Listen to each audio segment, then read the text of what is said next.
carnet blanc.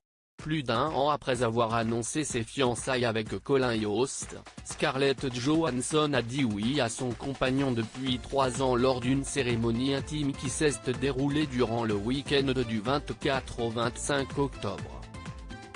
Une union qui s'est déroulée sous le regard de leur famille immédiate et leurs proches, et qui a été dévoilée par l'association Meals on Wheels, qui distribue des repas aux personnes âgées et isolées, ainsi qu'aux personnes en perte d'autonomie.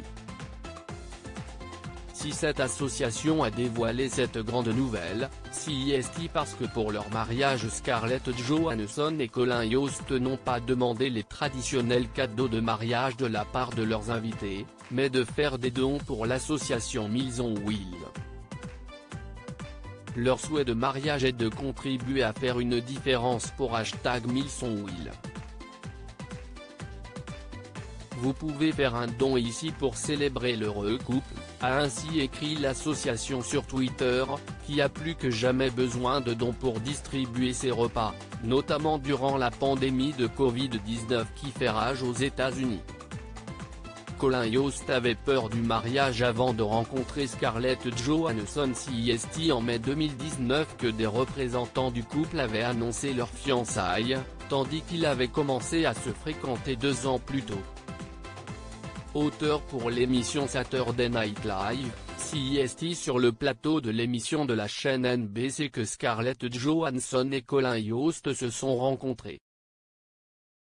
Et s'il s'agit du 3e mariage de l'actrice, après son union avec Ryan Reynolds puis avec Romain Doriac, il s'agit pour Colin Jost d'une première.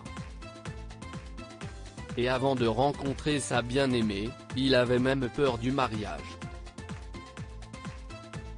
J'avais tellement peur du mariage pendant si longtemps parce que chaque fois que je parlais à quelqu'un qui venait de se marier ou qui était sur le point de se marier, c'était comme « Oh mon Dieu, il faut le faire ».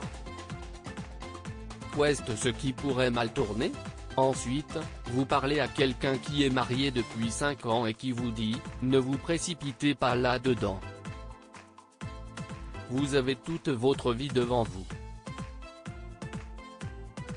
N'ayez pas d'enfant. » C'est le pire, avait-il ainsi confié. Mais visiblement, il lui suffisait de rencontrer la bonne personne pour changer des vices.